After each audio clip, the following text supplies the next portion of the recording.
Hey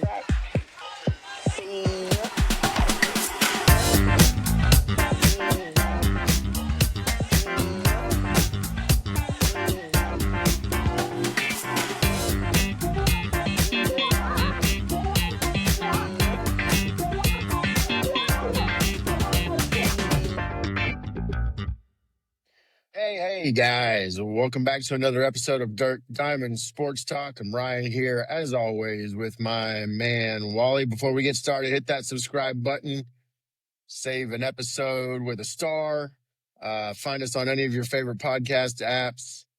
You know the drill. What we don't know as part of the drill is winning baseball, apparently, around here in Houston.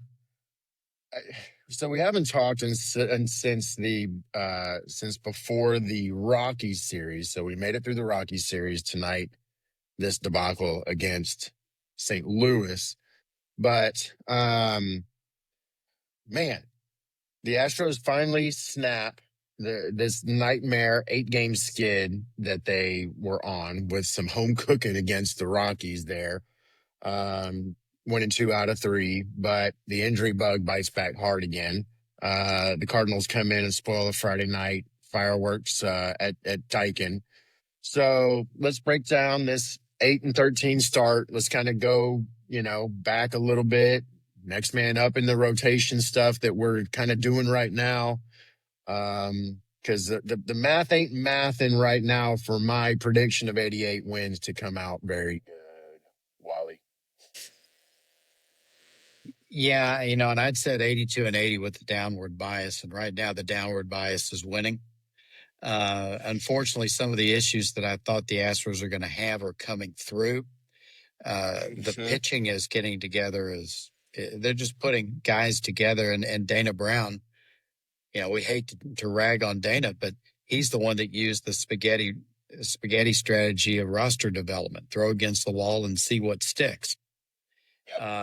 It has not worked. They brought up Peter Lambert, who he's a guy. He's out there doing the very best he can. And people need to understand when we talk about guys, and we're not running them down because they have more talent in their hangnail we have in our entire body. So they're doing the very best they can. But this roster, and we were concerned about it at the beginning of the season, is not constructed to the level that the rosters in the past several years have been constructed. Call it whatever you want, whether it was minor leagues have been poor for several years and is just now coming to bite us or whatever. But the general manager's job is to give the manager a roster with which he can develop the team. The team can win, and it's just not there. Yep. Yeah, I mean, this was our modus operandi last year when we kept talking about the job that Joe Espada did. He had his doubters. He had his, cat callers, whatever you want to call him. But what Joe Espada did was almost make the playoffs with the most injured team that MLB has ever seen in modern day history, really.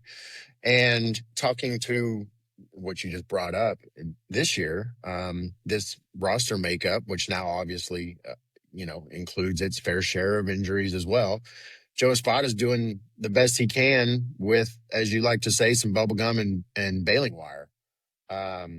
It's chewing gum and baling wire. Chewing gum and baling wire. There you go. So, when we start looking at the inner workings of this team and we start seeing guys get called up like Peter Lambert and go, who the hell is Peter Lambert? It really starts kind of, I don't want to be a negative Nancy, but we're over 10%, we're 15% into the season. And I don't know, man, I just kind of got a stone in my gut as far as just the potential of direction that things are going. We got word tonight that Hader was put on the 60-day. So it's now going to be late May or into June before we even see Josh Hader come back to help this struggling bullpen. Yeah, we saw Abreu after one decent performance against the Rockies come in and get lit up again. Um, you hope, and I heard some people on online talking about how can Espada put him in. Let's be real. You think that Abreu is going to be your guy. You put him in not a low leverage situation, but not a safe situation. It was what, a sixth, seventh inning. You put him out there and see how he does, and he gets lit up. And there's no other way to describe it. He's wild, then he hangs a pitch and it gets bang. You want to try to put as much positive spin on it, but it is what it is, and it's not good. Yep. Yep. Well, I mean, continuing on the theme of pitching, going back to game one against the Rockies, Colton Gordon, another guy in the Astros organization, not not too bad. Flashed some nice little swing and miss stuff despite high pitch counts and only doing 3 2/3 innings, giving up 4 earned runs, got himself 5 strikeouts. Wasn't anything to write home about, but it wasn't horrible either. It was kind of a gritty comeback win for the Astros there to end that 8-game slide that they were on. Blue ball stabilized things for the win, and they pulled off a victory there. So that was kind of one thing we all were like, oh, here comes another guy, like you keep saying. And it wasn't that bad, Spencer Arrighetti in game 2. That was a masterclass, in my opinion. That dude was on it. He had figured something out. 6 innings, only allowing 2 hits, 1 run, and got himself double-digit strikeouts. Generated 20 whiffs, mostly on that sweeper. And I was looking up some numbers, and that thing averaged 14 inches of horizontal break, man. That was a masterclass by Spencer Arrighetti. They really needed him to do well, and there was some. His whip was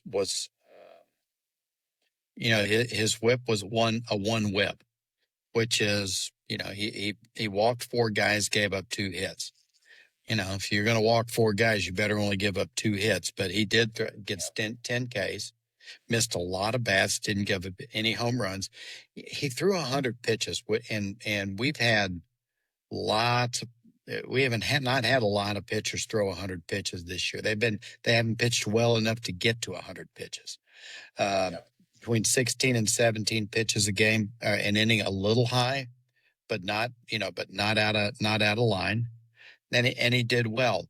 What we're seeing with the Rockies, and the Rockies weren't able to take advantage of it, is the team for the series walked 15 guys. That's at five walks a game, and we talked about how many extra pitches that takes than just a regular hit. I mean, you added quite a few extra pitches on the arms, and then that's body punches as the year goes on. But the pitching overall was fine. Ryan Weiss was fine. He didn't win the game, but he was okay. Arrighetti was the one pitcher that pitched really well.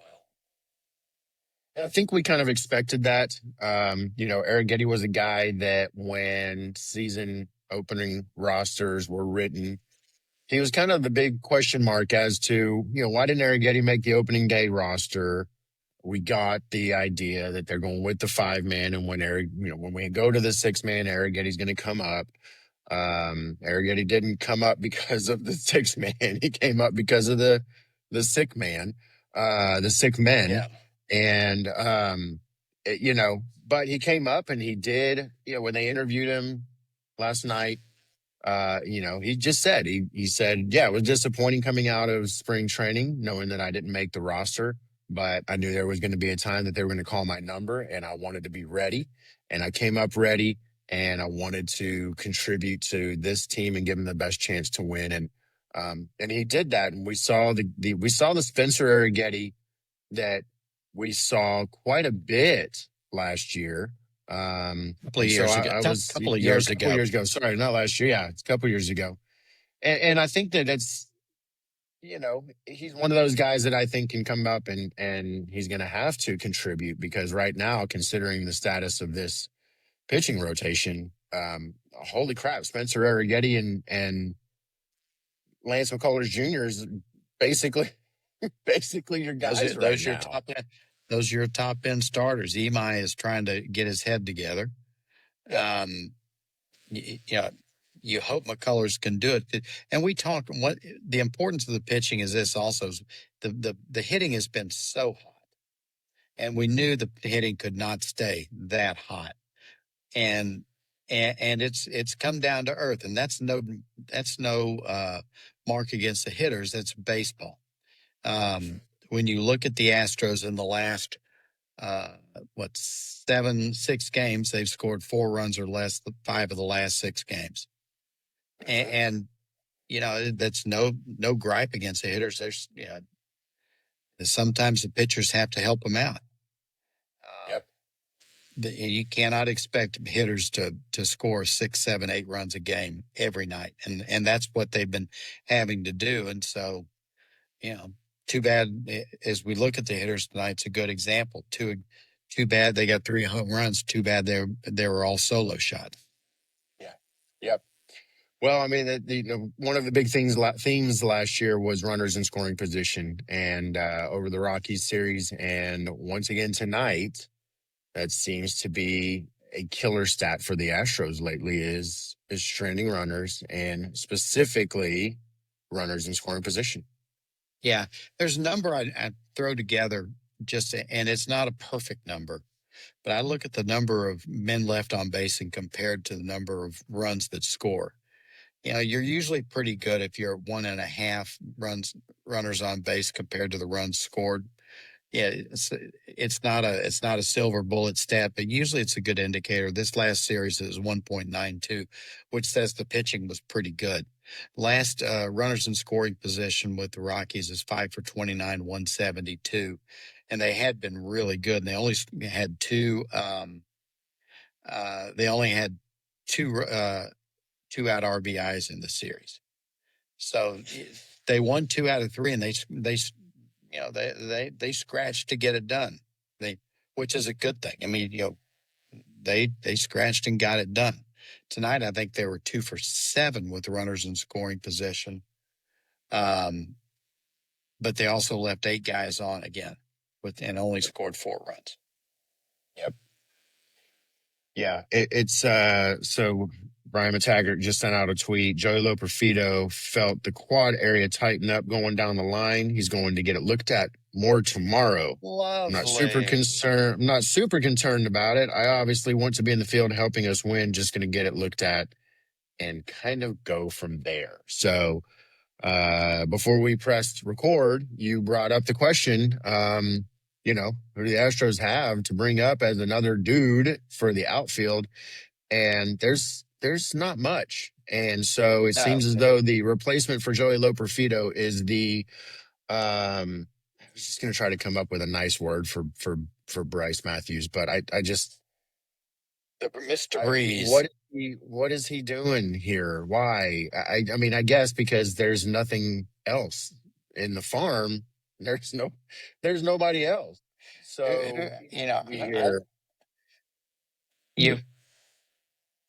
you've got Jack Winkler is about it.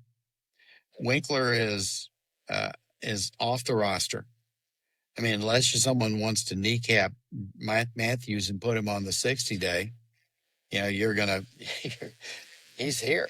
And when you look at, I'm trying to look at the at Sugarland stuff, and there's just nobody there, and Matthews is striking out literally 2/3 of the time. We hate to get down on the Astros because we've been so fortunate to have so many good years for so long, but it's pretty bleak right now. Yep. Zach Cole is not on the 40-man roster, is he? I know he's injured right now too. Cole's on the 40-man. Zach Cole's on the 40-man roster. Is he? Okay. Oh yeah. Okay. Cole's on the 40-man roster. He found a ball off his foot, I think, in AAA. Yeah. And so So he's going to have to. Yeah, I don't even think he wasn't playing tonight. His name wasn't in the lineup tonight. But no, we're the Astros. You hate to look and say that a critical stretch is starting in late April, but this is a really critical stage. They can come. They've got the Astros have McCullers tomorrow night and Burrows on Sunday. So you've got your more legitimate pitchers coming against Palante and Liberatore. Liberatore is a good left-hander for the Cardinals. The Cardinals got the first one, so they're odds-on favorite to take the series. But the Astros must take the next two tonight, because then they go to Cleveland, back here to face the Yankees, to Baltimore, to Boston, the Dodgers here, at Cincinnati, and Seattle here, and the Rangers here. So that is a stretch of about a month where you play every team who right now is over 500, and that's a tough stretch when you're playing well. They've got their work cut out for them. They do. They do. And you have a lot of division rivals in there as well. And so it's, getting through to, what is that? Let's just say through the 17th, getting through to the 18th of May. Yeah, that's brutal. You finish up that series there with the Rangers after 4 against Seattle. That's that week right there. I mean, yeah, like you said earlier, we were texting back and forth. You said earlier by probably that point in the season, I mean, we mark it maybe May 18th. I mean, that may very well be, that may very well be D-Day for the Astros as far as what is this season going to look like, and now what, as far as, do we write it off and start retooling and making plans for next year? Do you go out and try to start making some early trades to bolster what the injuries have taken away and make a run? Obviously that's still a lot of baseball, and we don't know what's going to happen with some of these other teams. The Astros is at 8-13 are still on, they're only 3 games behind the division leader right now, which I guess technically is who? Is that the Rangers? The Rangers and the Rangers in Athletics. The Rangers and the Athletics both are 10-9. And then the Angels are 10-10. Seattle's 8-12. Houston's 8-13 after tonight. So the division is not running away from you. But again, by May 18th, it very well could. Yeah. You've got you got to win. You got to win a lot. You've got to get where they are right now to get to 90 wins. Think about it right now. They've got to win what? They got to win 82 out of the next 141. You're getting to where that number, and they did it. The Astros did it 2 years ago. They got off to a terrible start and then made the playoffs. But if you remember, when we talked about that has been done one time, and that was by the Astros 2 years ago. It was. And I'm not saying it can't be done. I'm not saying it can't be done, because it has been done. But that team 2 years ago, we were kind of shaking our head and wondering, how can this team be like this? Because we knew it was better. The concern I have about this team, especially the pitching, is I don't know if it's that much better. Yeah. Yep. Well, I think, again, not to use the excuse of the injuries, but when you have injuries like this, everybody has injuries. I mean, everybody has injuries. Yep. But I mean, how many teams have lost? No, you won't. But their job is, you won't hear these guys talking about it. They're gonna Correa, Altuve. They're gonna be pros, and they're gonna say it's our job to win. And the pitchers will say it's our job to win, and Espada will say it. That's how we do it around here. The Astros are built to win, and so that's how they're going to talk. Yeah, I mean for sure. But how many other teams across the league lost their, let's just say, their number one and their number two and their number three starters? Um, all within a week of each other. So Yeah. not to give this team an excuse, because there is enough talent. The offense is not injured to the point where it should be an issue scoring runs. And for me, if I'm looking at this team right now and I'm going back over their last few games, scoring two, scoring three, they scored seven on that first game, Monday. and then on Monday, and then four tonight. Or Tuesday. Tuesday, I'm sorry. Tuesday, Wednesday, Thursday, Yes. right? Yeah. So this team should not be scraping together runs and leaving 5, 6, 7 runners in scoring position every night. It's not. When you've got the likes of Carlos Correa, Jordan, Altuve, Paredes, you Walker, you talk those guys right there. That makes up more than half of your lineup that are legit offensive bats that should be producing runs.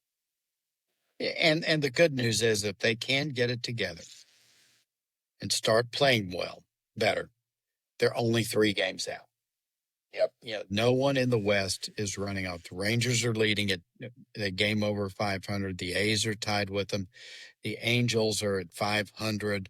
The Mariners are a half game ahead of the Astros. And, everybody raise your hand who says the Angels are going to be at 500 at the end of the year. Mike Trout is carrying them. Right. Yeah, absolutely. Trout's carrying them.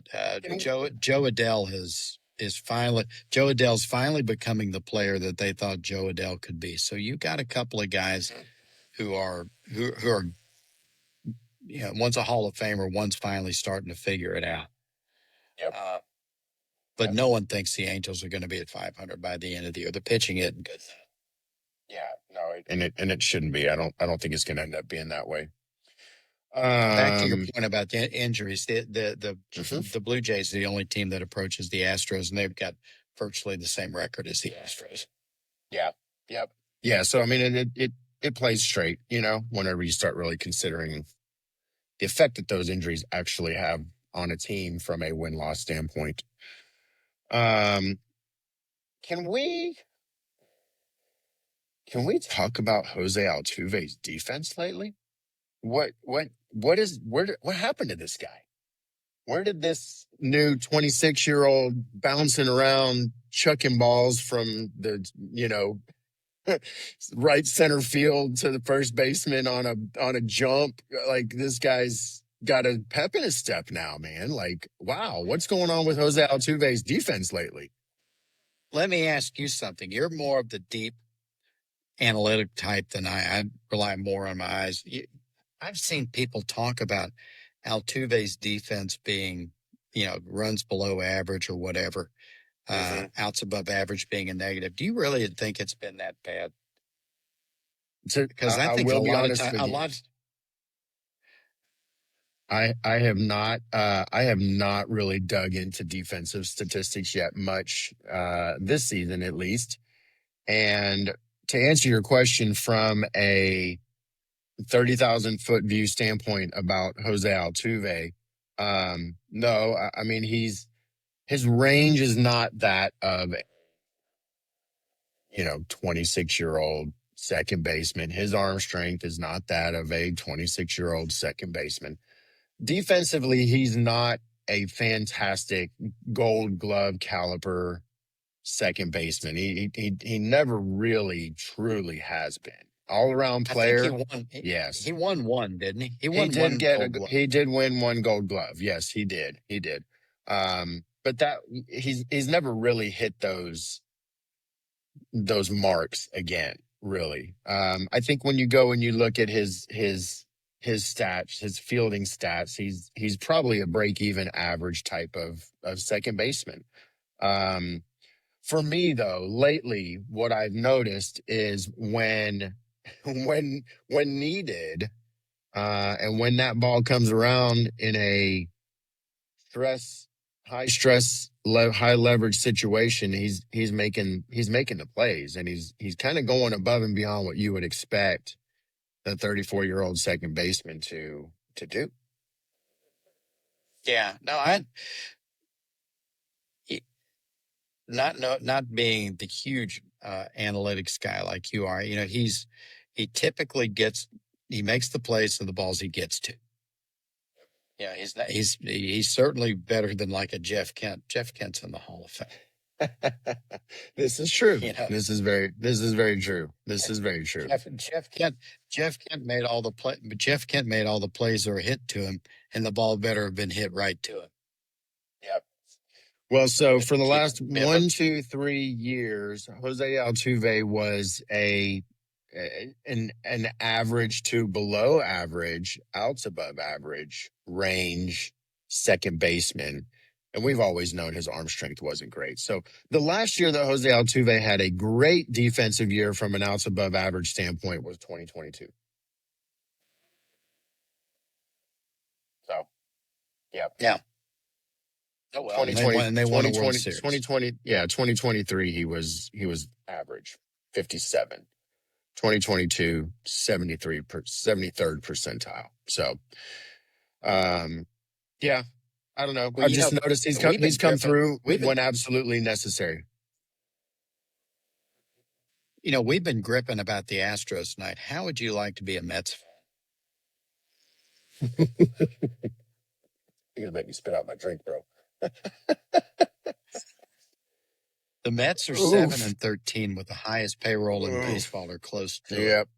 Yep. You and I were texting back and forth today when we've talked about our guys being on the hot seat. Carlos Mendoza, does he make Memorial Day? Oof. Oh, I can't see it. I can't see it. 7-13, and they just came off an 8-game slide. Like the Mets have lost 9 games in a row. 9 games. They've lost 9 games 1-9 their last 10. Yep, they're already 6 games behind. Think about they've got I can't believe the Braves are playing as well as they are. Of course, no one else in the division is playing well. No, you can't really expect anybody in that division to be fantastic. I thought the Mets would be decent. Remember at the first of the season we talked about the Phillies. They're another team I had a downward bias on them. Yep. I wonder. There's a couple of guys that, when I look at guys who could be on the hot seat, you've got. We've been talking about the Astros. If Espada gets canned, I think they're canning the wrong guy. Carlos Mendoza, another guy that that you and I were chatting about that I think it's just lived off reputation for a long time is Alex Cora. Yep. Look how they've done on the last several years. I mean, they've been a second division club the last several years. They made the playoffs last year, but just barely. And with that roster, they should be doing better. And I wonder how, it's almost sacrilege for people to say Alex Cora should be canned, but I mean, I wouldn't put it past the Red Sox for, to letting Cora go. Yep. I wonder if, in the Giants' standpoint, that's another team that's disappointing so far. They are 8-12. It's early. Posey, this is his third. Is this his third year as a GM or second? Second. So he's got some time. Yeah. Yep. But you wonder if the seat gets hot, you wonder how long Posey hangs along with the Vitello project. I don't think either of them are in danger this year. But those seats could get pretty hot if things fall. They could. But I look at the Mets, the Mets for sure, and I think Rob Thompson should be safe because he's a good manager. But the Phillies don't look good. They're underperforming big time. I mean, they have the largest, second largest run differential to the wonderful Chicago. To the White Sox. The Yeah. Pope's favorite team. Yeah. That's one thing. I don't know. Yeah, the Pope should be run and have grief given to him just because he's a White Sox fan. I don't disagree. I don't disagree one bit. What about the hottest division in baseball right now? This National League Central, where everybody is over 500 at this point. You've got the Chicago Cubs at 10-9, the Brewers 11-8, the Cardinals 11-8, the Reds at 12-8, and the Pittsburgh Pirates leading the division at 12-8 with a plus 23 run differential, 6-4 in their last 10. These guys have scored 100 runs already. I mean, that division right there, aside from the Cincinnati Reds, they're not scoring a lot of runs. They're just finding ways to scrap out wins. I don't think they're dangerous to by any means. Yeah, for sure. But the National League Central being the best division in baseball right now. Not something that I think most people were expecting at this point in the season. I didn't have that on my bingo card. And I also didn't have the Cubs being in last place. It's like, this is when you can truly say it's notionally 20 games into everybody's season. Yeah. The Chicago Cubs are 10-9 in last place in their division.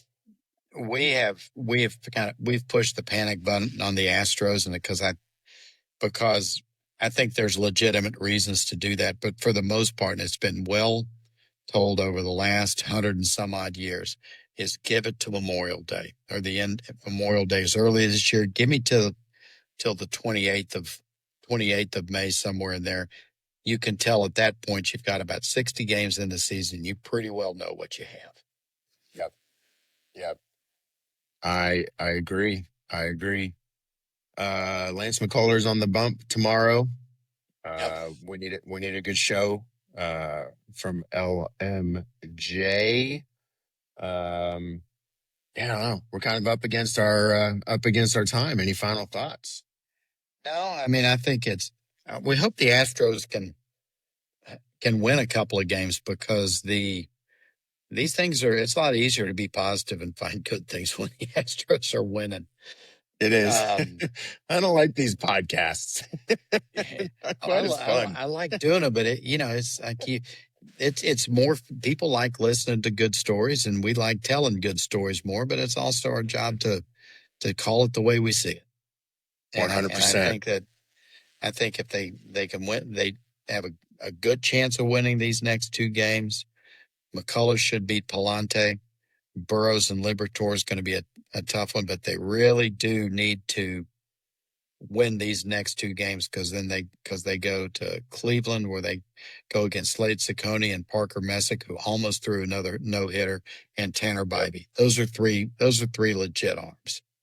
At least when they have the Yankees coming back, the three coming that they have are Will Warren, Ryan Weathers, and Luis Hill. That's not their best pitchers, but you just take them one at a time. That's all they can do right now. Yep. Absolutely. Eye on the prize, which is the next day off, Thursday, April 23rd. So let's just get through these next 5 games and take a breather and hope for the best. So tomorrow, Lance McCullers Jr. at Daikin Park, looking for a win. Think that'll probably wrap us up for tonight, late night edition, Dirt Diamond Sports Talk after the game. For my man Wally, who's out at the ranch, I'm Ryan. Hit us up on your favorite podcast app, guys. Give us a subscribe. Let's help get some of those numbers up so we can bring you this fun podcast. Thanks, guys. Appreciate it.